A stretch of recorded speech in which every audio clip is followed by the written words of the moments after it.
30。はい、ラスト10。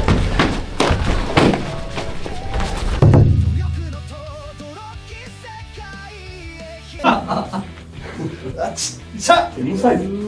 や、娘のなんですよ。あ、いけるわ。手が入った。手はね、なんで俺やらなかった。お前やるから怒りますよ。なんでな。そう、人から抜かな。何せ。何さやるの。でもなんでうちがやってる。何でですか。組でがっつりやるの。がっつり。大学以来。2年半前ぐらいの組以来。しゃべってる。おっす。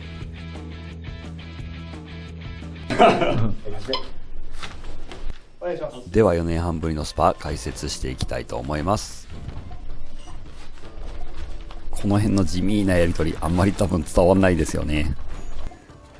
まず喧嘩四つで前足ローを当ててリズムを取られると不利になるので、ファーストコンタクトはバックステップでかわしました。ここからすごく地味なポジションの取り合いが始まります。福地選手の攻撃のフェイントに合わせて後ろ足を運足、次の動作で前足を外に取ろうとしたら、福地選手は前足を引いて外して外を取り返してきたので、僕もステップバックで引きましたが、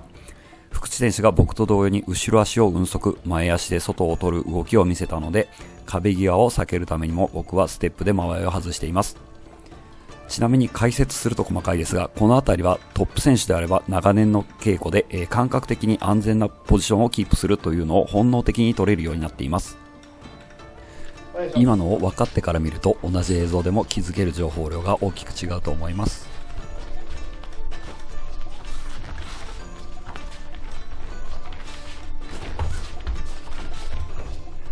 ここは狙って技出したんですが外されてます。右逆突きをフェイントに後ろ足を寄せます。ここで福地選手が受け動作をしてくれれば重心が残って前ローが入るのですが、運足に気づかれて間合いを外されます。ステップした足が前に帰ってこれば次の前足ローで捉えて次の攻撃につなげるのですが、ここも外されてしまいました。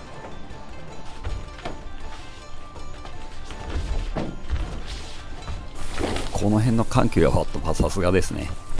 先ほどと同じ前ローが来たので、今度はバックステップでかわして蹴り返しまで行ったのですが、蹴り足を下ろすタイミングを遅らせてブロックされました。そして今度は前足ローをフェイントに使った内回し、僕が前に出てきたら危ないやつですね。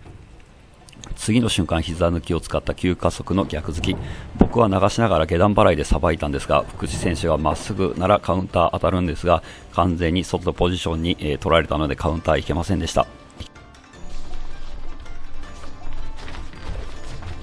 ここも狙った技ことごとく外されちゃってますね。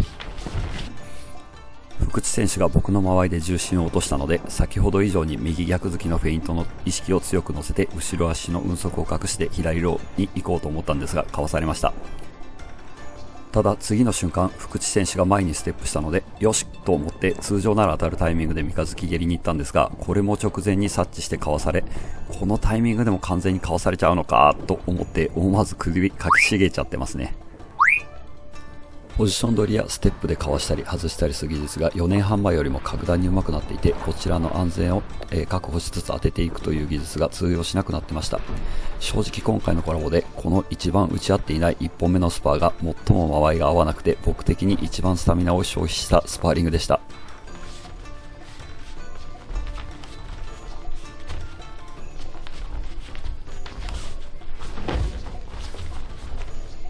普通に打っても当たらないので、もうここはチョコ材な技も使ってます。福地選手がバックステップを仕切った時に誘って前に来るタイミングに合わせて前手をさばきながら引き込んでの右ストレート。ポジション取りのために福地選手が前足を軸足にするタイミングに合わせてインゲゲダンなんですが、まさかのこれも前足を閉じてすねでブロックされました。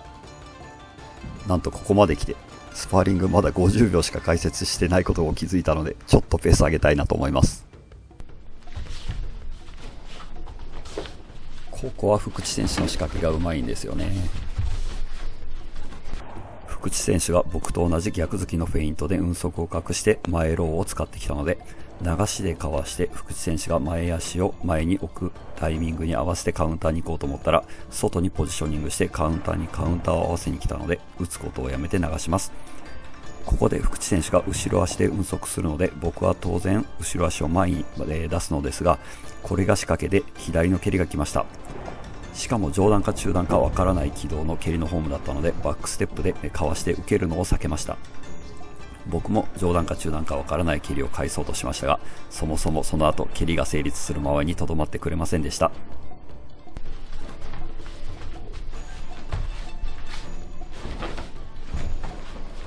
ここもタイミングは完璧なんですけどね、角度的に見づらかったので鏡で解説します。福地選手が通常は受けられるとバランスを崩しやすい上段掛け蹴りを出したので、蹴り足を置くタイミングで蹴ったんですがブロックされました。ただそれ以上に蹴り足を置いて絶対に足が前に出るタイミングで三日月を蹴ったのに、これ普通に肘でブロックしてかわされました。やっぱりもらわないレベルが異常に高いですよね。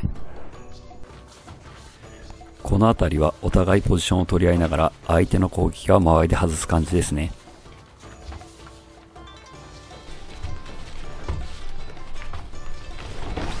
ここ福地選手めちゃくちゃうまいですね。ここ福地選手が手と重心の上下でこちらのリズムを操作してきています。そして次の瞬間沈んで上がると見せかけ、僕がそれに引っかかってしまい完全にポジションを取られ、やばいと思ってパンチが来た時用に必死で流しとブロックを発動しています。正直ここまで綺麗にポジションを取られたのは引退して以来初めての経験だった気がします。そして次の瞬間、先ほど成功した前手を引き込んでの逆突きに行ったら、ここにもカウンターを合わせてきたので、とっさにパンチをブロックに変えて防御しました。それにしても今回の組手で2度目の技にカウンターを合わせに来るところが本当にさすがだなと思います。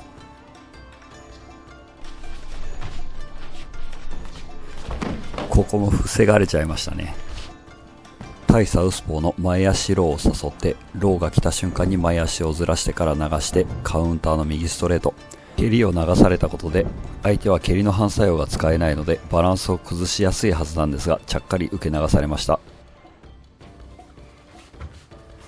この三日月も肘ブロックされましたね。こういうスイッチング技術もうまいですよね。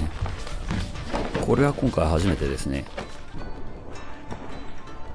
ここは珍しく不用意に出してくれたので、下突きを右手で払いながらインローのカウンターです。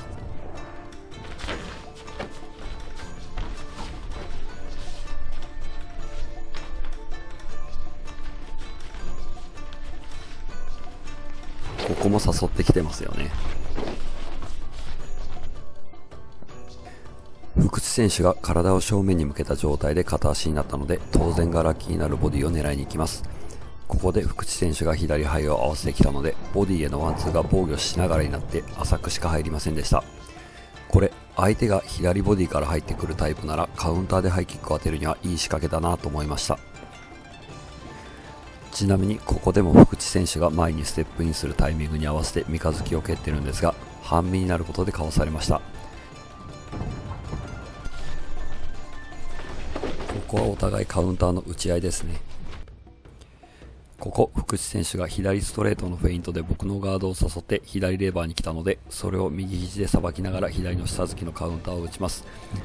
ただしこれがかわされて左の下突きのカウンターが来たので、僕がそれに対して右左のカウンターを出したら左のインローを合わせて距離を取られました。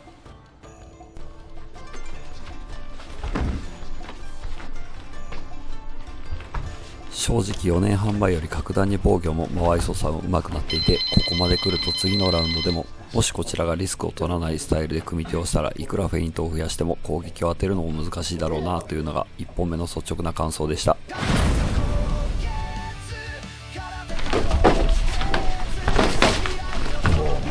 これさて長っ。はい、これ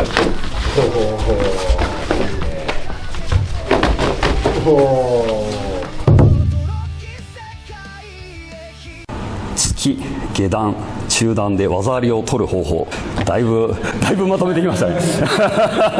基本的にはやっぱカウンターとか二度突きとかタイミング変えるっていった技術、パンチポンポンって受けてて、次こっちまた来たなと思ったらもう打ち始めちゃうんですよ。そうするとちょうどカウンター